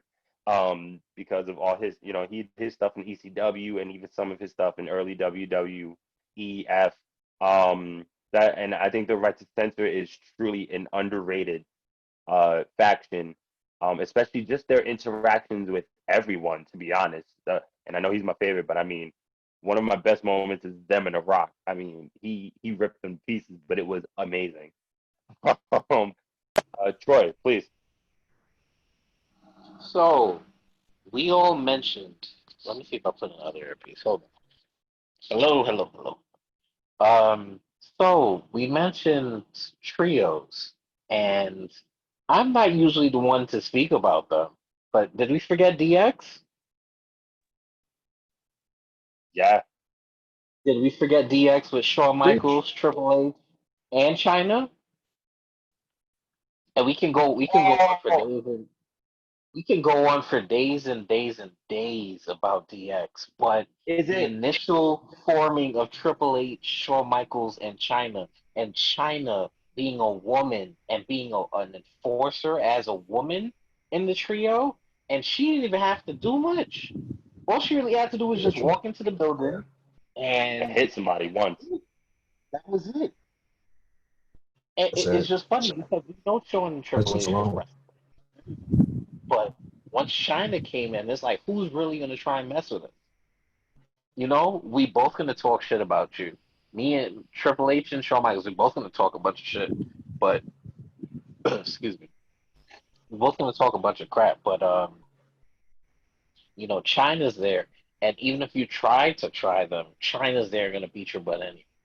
So I think it's very much funny that, you know, we have trios, and then we have that trio especially, which did a lot of stuff of just having a woman, especially in a trio with that much power and that much strength that can go toe to toe with even both of the guys that she was with in the trio.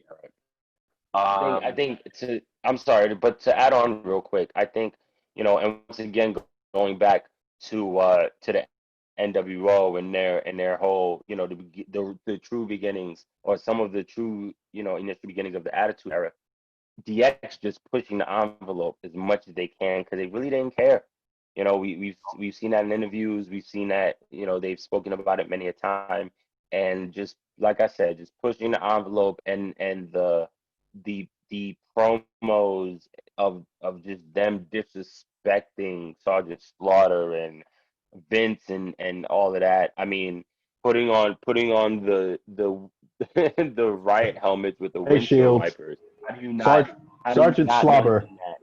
Yeah, I mean, between that, the grill, the barbecue, like the signs in the room with Sean jumping and showing his ass. Like, I mean, DX is, and I'm shocked we didn't mention it either. That's really that's surprising to me. But yeah, I agree, man. It's how do you beat them? Like, All right. So, do you have any more honorable mentions left? Does anybody have any other, oh yeah, there's too even many. if it's just a short mention? I can mention a couple of short ones really quick. The triple threat in ECW, Oh, I was which gonna say was that. which was Shane Douglas, Chris Benoit, and Dean Malenko. Uh, uh, Dominated ECW at one point in the summer of '95. Um, the Jersey Triad in WCW, who was Bam Bam Bigelow, Chris Canyon, and DDP. Also operated under the Freebird rule as well. One of Um, my favorite, DDP. Another one that I think people would probably know, but Three not count. necessarily. Three, yeah, I was going to say that. 3 count. Oh, really? Because I was joking. Three, no, I actually was going to say 3 count because, it's not necessarily the greatest three-man group of all time or whatever have you, but as far as the time, I found 3 count to be, it's a bad gimmick. They were a boy band, essentially, in WCW. But I found them to be entertaining for a short span. And when they added Tank Abbott and all that shit, that was wrestle crap worthy, of course. But Mm. I think given the time, I think it was smart to label these three cruiserweights with a boy band gimmick because they had that look. Fun fact: the Hurricane and Shannon Moore were a part of 3 count.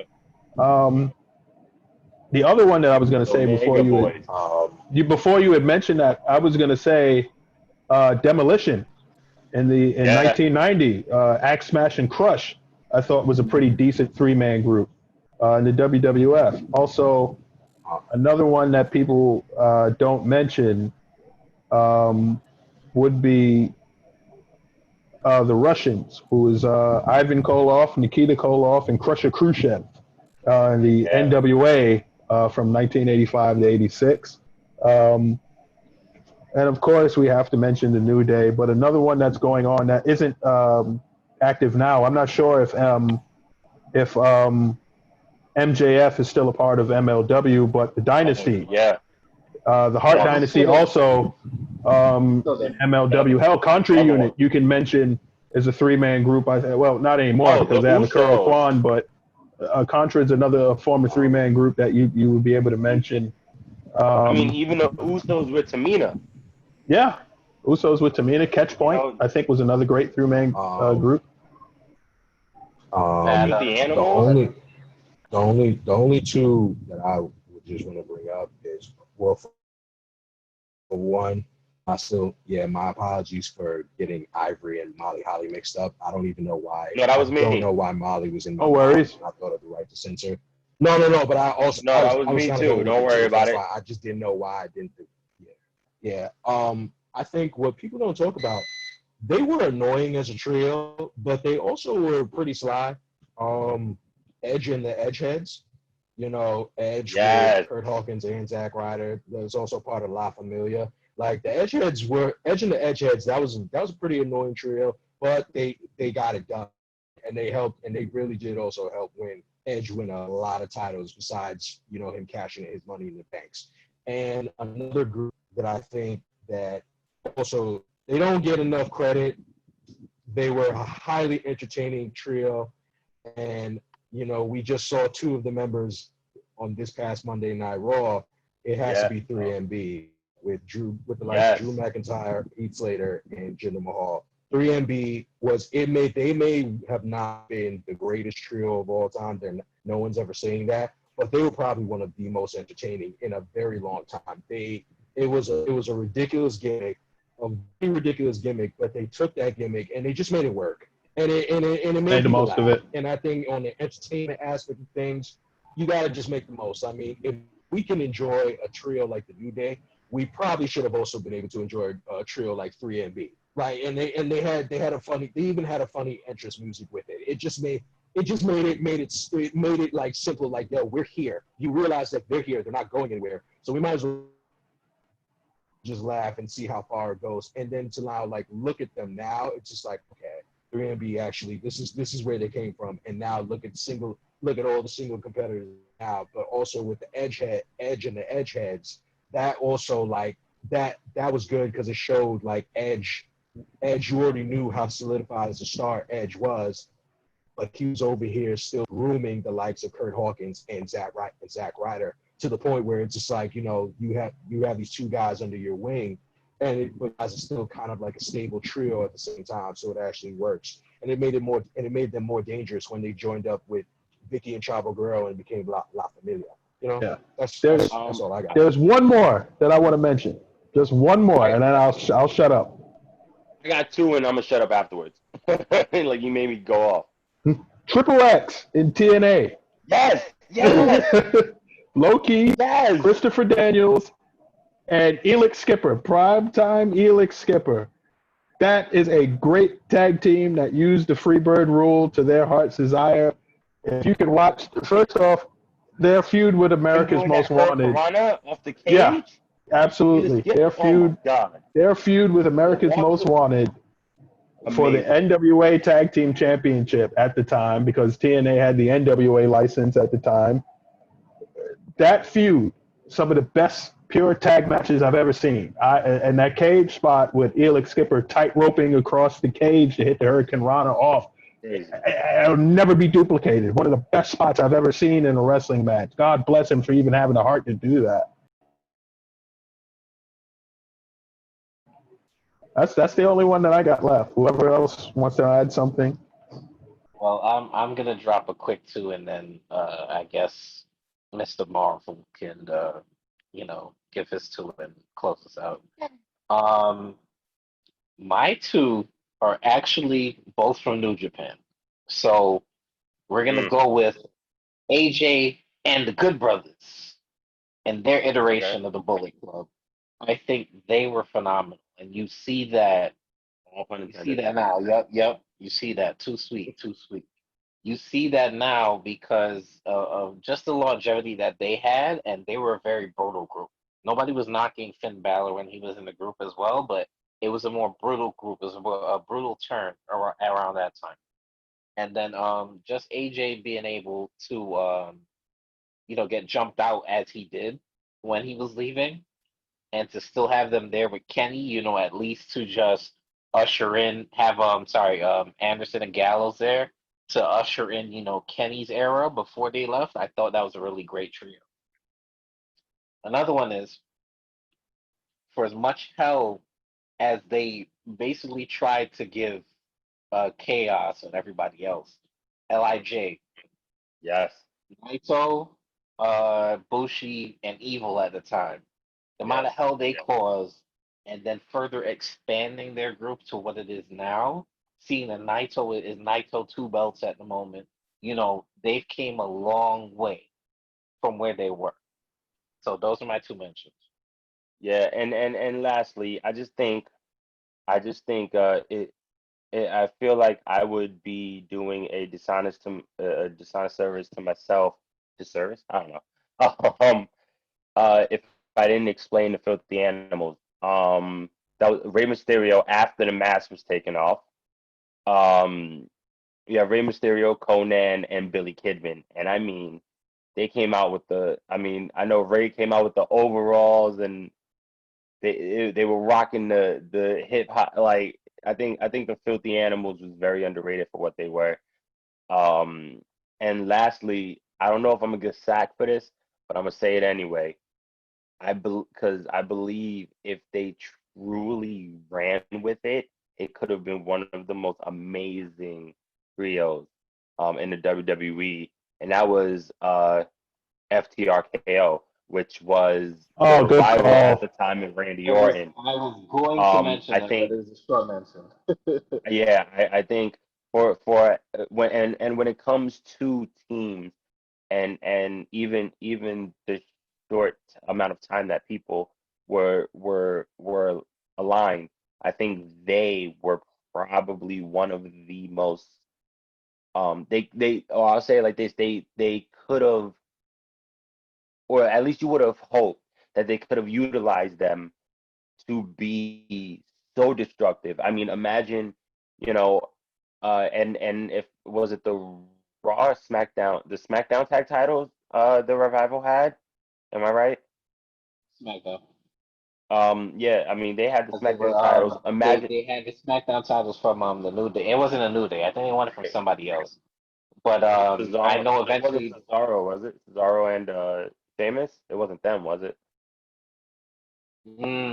I might have to go check that, but I know they won it from somebody. But of course, you get involved with the New Day, which was Yeah, when yeah. Well, Kofi had that blow over feud.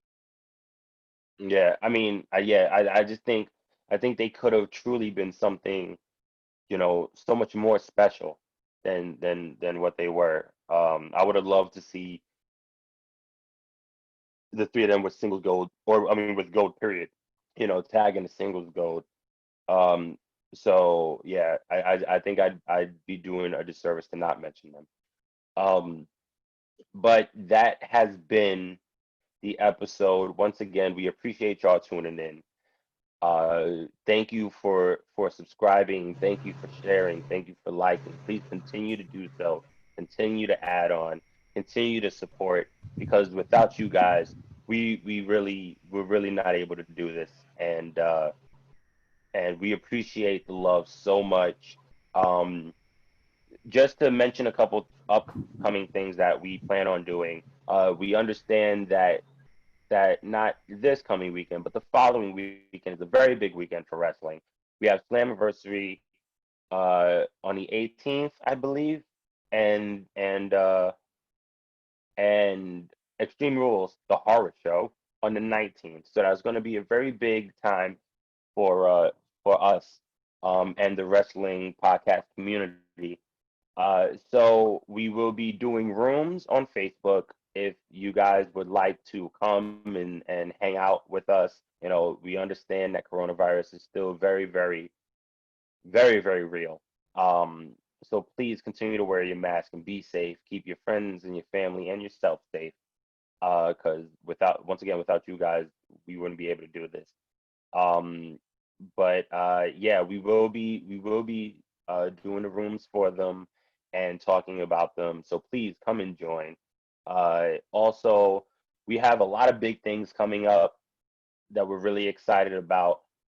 We will be mentioning them on our Facebook page, the Council of Commentary. Please join and interact. We have an amazing group of we have amazing members, respectful members, and it's a very amazing atmosphere We welcome everyone from every race, creed, belief, doesn't matter. Please, opinion, please come and support. Once again, that's the Council of Commentary on Facebook.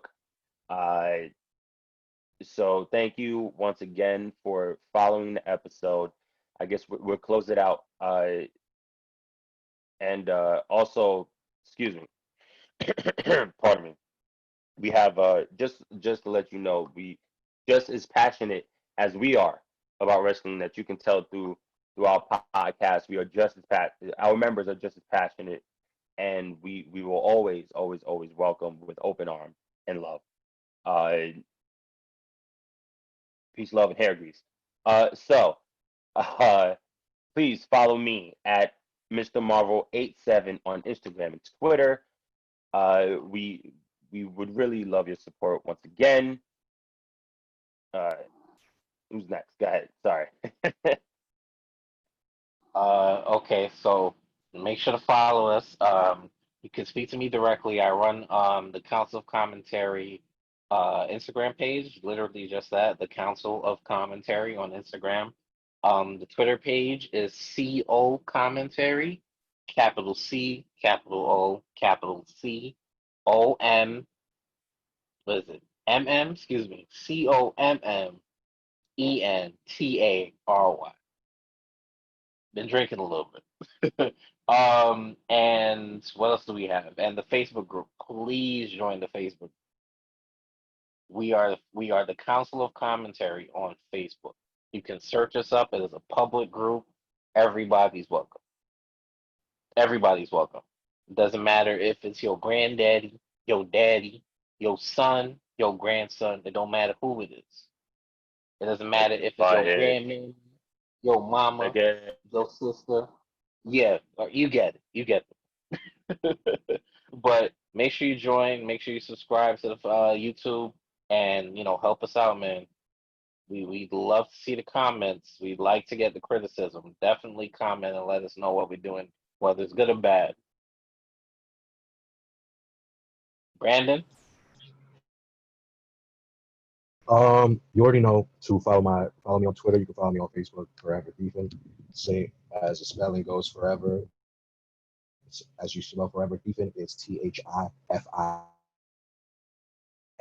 Like I said, shoot me a at, shoot me a like. I do the same. You always, as always, follow. You can follow our please follow our page, our Council of Commentary page on Facebook and on Instagram and on Twitter. We are welcoming, except if you're Hulk Hogan. That is exactly as I'm going to keep it as, and that's the energy that we're going to go forward. I know our fearless leader said that we accept everyone. We accept everyone unless you're Hulk Hogan. That we're not accepting. But anyways, yeah, just follow us and say hello to us. We're cool. We're a cool bunch. We're always fun. We're fun to talk to. We all have some laughs, a couple of drinks. Just don't be Hulk Hogan. Just don't be Hulk Hogan. Stretch. You can see me in the Council of Commentary Facebook group. As mentioned before, I help administrate the group and I help facilitate discussion. You can also follow me on Instagram. I am Jador Sapio. That is JADORESAPIO. And I did that so flawlessly and seamlessly this time, I didn't have to dance. That's a first. And I also would like to introduce our unofficial official sponsor for this podcast. That would be Heineken Beer. When other beers don't, Heine can. But in all seriousness, By the please, way, it we looks are. like you read your handle. I just wanted to I say that. absolutely did not. I did that off the top of my head this time. We are accepting new members into our Facebook group at all times. Please, by all means, give us a like, give us a share, give us a subscribe. Please stop by our Facebook group if you want to talk about any of the topics that we're discussing, or if you have ideas for future topics that we can discuss in the future.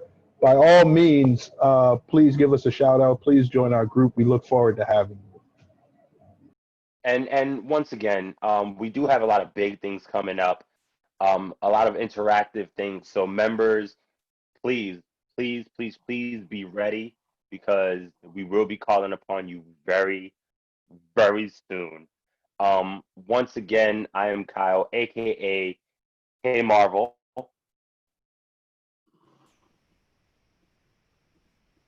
It's Brandon, aka QS. I'm Christian, aka Stretch. And I'm the one and only Troy, Striker Dragoon.